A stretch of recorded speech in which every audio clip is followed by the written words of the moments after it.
Hello student, आज आपके लिए बायोलॉजी का थर्ड लेसन लाए हैं कक्षा 10 का, जिसमें हम लोग पढ़ेंगे जैव प्रक्रम।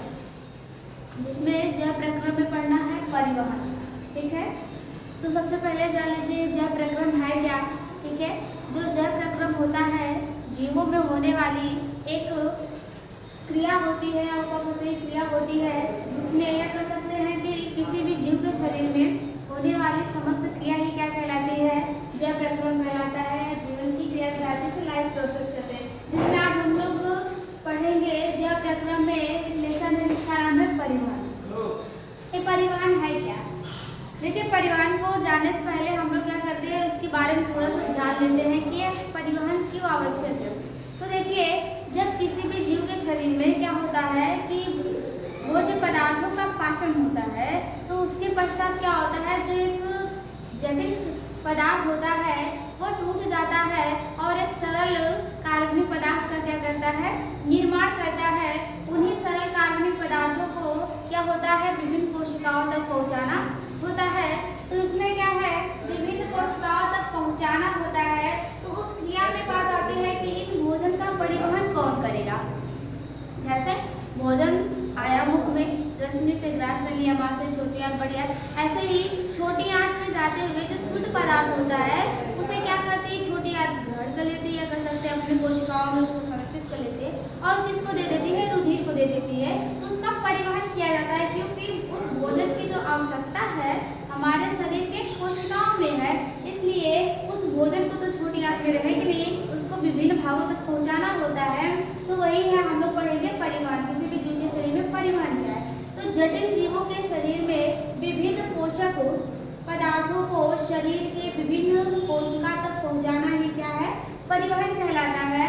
और ये जो देखिए, ये जो परिवहन है बता रहा है कि कोई जीव है, ठीक है, या जटिल जीवों के शरीर में, उनके शरीर में क्या होता है, विभिन्न पोषक पदार्थों का, पोषक पदार्थ जैसे ग्लूकोज हो सकता है, एमाइनो एसिड हो सकता है, उसके बाद क्या है, वसी अम्ल हो सकता है, विटामिन है।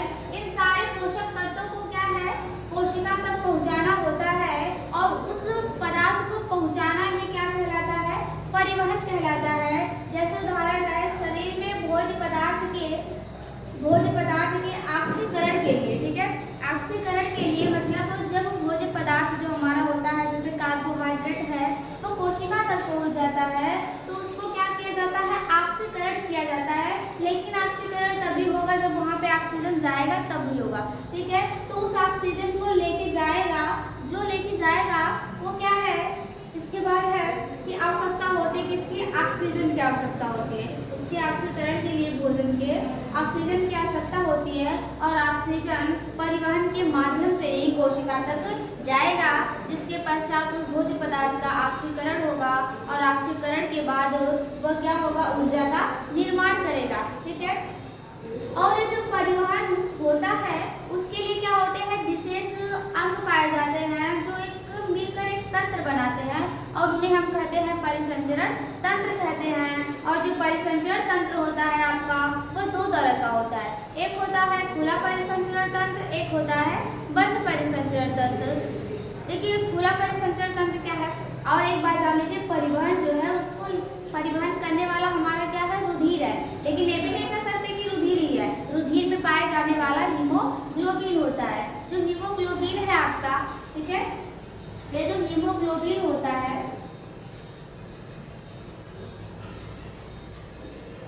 हीमोग्लोबिन पदार्थों के साथ जुड़ जाता है और जुड़कर उसे कोशिकाओं तक क्या कर देता है, पहुंचा देता है। और पहुंचाने के बाद वहां से अपशिष्ट पदार्थों को भी क्या करता है, लेके आता है। अर्थात हीमोग्लोबिन ही है जो क्या करता है, पदार्थों के साथ जुड़ जाता है और सभी पदार्थों का क्या करता है, परिवहन करता है। और परिवहन करने के लिए विशिष्ट प्रकार के अंग पाए जाते हैं और एक तंत्र का निर्माण करते हैं। उन तंत्र को क्या कहा जाता है, परिसंचरण तंत्र कहा जाता है। ठीक है, परिसंचरण तंत्र कहा जाता है। ठीक है, परिसंचरण पर मतलब दूसरे को, संचरण मतलब ले जाने वाला या वहन करने वाला, ये क्या कहलाता है, परिसंचरण तंत्र कहलाता है। और ये जो परिसंचरण तंत्र होता है आपका, दो प्रकार का होता है। पहला होता है खुला परिसंचरण तंत्र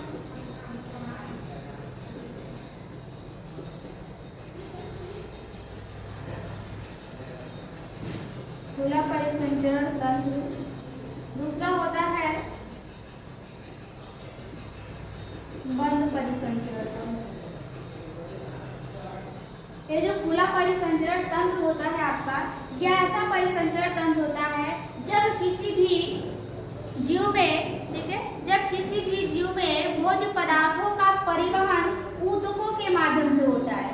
ऊतकों मतलब कोशिकाओं का जो झुंड होता है, ऊतकों से मतलब इसमें कोई भी पदार्थ गया एक कोशिका से दूसरे, दूसरे से तीसरे, तीसरे से चौथे, ऐसे मतलब ऊतकों के माध्यम से पूरे शरीर में चला जाता है। तो इस प्रकार के परिसंचरण को कहते हैं खुला परिसंचरण तंत्र। और दूसरा है बंद परिसंचरण तंत्र। ये जो बंद परिसंचरण तंत्र होता है, ये ऐसा परिसंचरण तंत्र है जो किसी भी जीव के शरीर में जो भोज्य पदार्थ का परिवहन होता है वह किसी एक नलिका, एक विशेष नलिका के द्वारा या रुधिर वाहिनियों के अंदर रुधिर बहता है और भोज्य पदार्थों को क्या है, कोशिकाओं तक पहुंचाता है। तो इसे कहा जाता है बंद परिसंचरण तंत्र कहा जाता है। अब आपको अगली वीडियो में बताएंगे कि इसका जो खुला परिसंचरण तंत्र और बंद परिसंचरण तंत्र क्या है। ठीक है, तब तक के लिए थैंक यू।